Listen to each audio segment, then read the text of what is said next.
जयंती के ऊपर, अम्बेडकर जयंती पे आप क्या संदेश? बाबा साहेब की जयंती पर सबको शुभकामनाएं देंगे और यही कहूंगी कि हम सबको संकल्प करना चाहिए कि हम 36 बिरादरी मिलकर काम करें, समाज के उत्थान के लिए, वंचित लोगों के लिए सब मिलकर काम करें ताकि सभी का भला हो और हमारे संविधान के अनुरूप देश चले, आगे बढ़े। संविधान को बचाना आज के दिन सबसे बड़ा कार्य है।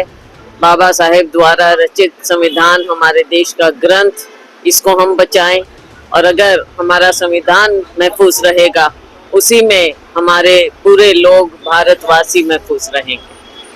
आम जन को इस जयंती पे आप क्या संदेश देना चाहते हैं? संदेश यही है कि भाईचारा हमें बनाए रखना है और देश की तरक्की के लिए सभी मिलकर काम करें और संविधान के अनुरूप काम करें, संविधान को बचाएं।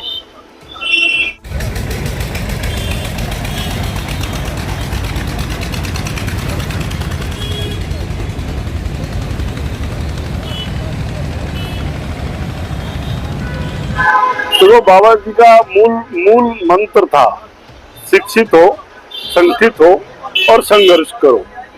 ये मूल मंत्र जो आज से 134 साल पहले बाबा साहब का जो जन्म महोत्सव, सबसे पहले तो मैं आज के बाबा साहब की जयंती के उपलक्ष्य में सारे शहरवासियों को, प्रदेशवासियों को, देशवासियों को एक महान जननायक की जयंती पर सबको बहुत बहुत शुभकामनाएं देता हूं।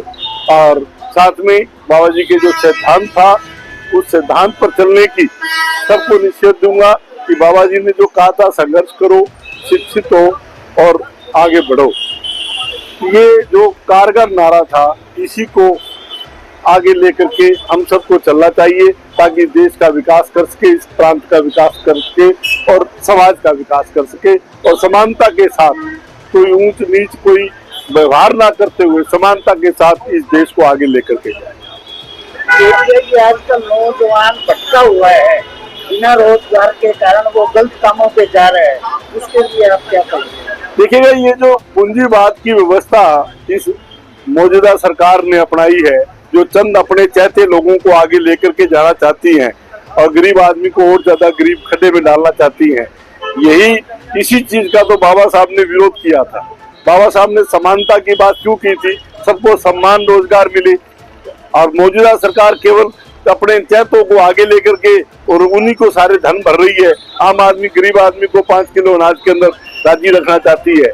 तो ये जो असमानता की जो नीति है, जो पूंजीवाद की नीति है, उस पूंजीवाद की नीति से जब तक इस देश को निजात नहीं मिलेगी, ये देश तरक्की के मार्ग पर आगे नहीं बढ़ सकता। समानता सबसे जरूरी है, मध्यम मार्ग सबसे जरूरी है, उसके बिना संभव नहीं है खुशहाली।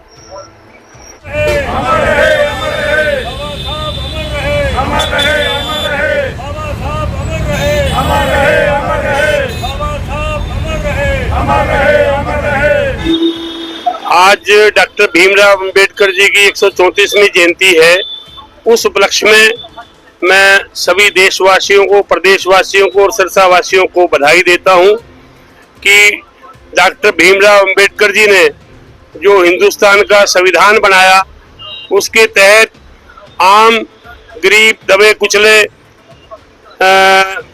दलित और पिछड़ों को जो संविधान के तहत समानता का अधिकार मिला, उसके लिए सभी लोग डॉक्टर भीमराव अंबेडकर के ऋणी हैं कि इन्होंने देश के सभी नागरिकों को समान अधिकार दिया। इसके लिए मैं परमात्मा से प्रार्थना करता हूं कि हमारा देश उसी संविधान के तहत, उसी संविधान की विचारधारा के तहत चलता रहे और देश हमारा तरक्की करे। और मैं एक दफा फिर सभी साथियों को, देश के बंधुओं को डॉक्टर भीमराव अंबेडकर जी के जन्मदिन पे बधाई देता हूं। जय। मैं देश प्रदेशवासियों को, सरसा निवासियों को भीमराव अंबेडकर जन्म दिवस पर दिल से हार्दिक शुभकामनाएं देता हूं और आशा करता हूं कि बाबा साहब अंबेडकर के बनाए संविधान पर कार्य करते हुए सभी सरकारें और सभी व्यक्ति उसके अनुरूप कार्य करें ताकि संविधान जो है संविधान सर्वोपरि है।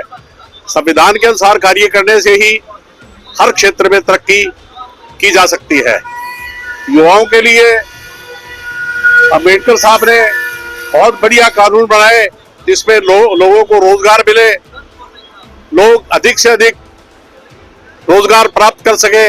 ऐसी सुविधा जो है वो बाबा भीमराव जी अंबेडकर ने दी लोगों को, और देश के लिए ऐसा संविधान दिया जो सब जातियों को मान्य था, और सब लोग इसकी भूरी भूरी प्रशंसा करते हैं कि संविधान देश का सर्वोपरि है और संविधान के अनुसार ही कार्य करना चाहिए। मैं युवाओं से आह्वान करूंगा कि बाबा साहब अम्बेडकर के सिद्धांतों को मानते हुए, उनके पद चिन्हों पर चलते हुए देश और प्रदेश की तरक्की देने का काम करें। धन्यवाद। जय हिंद।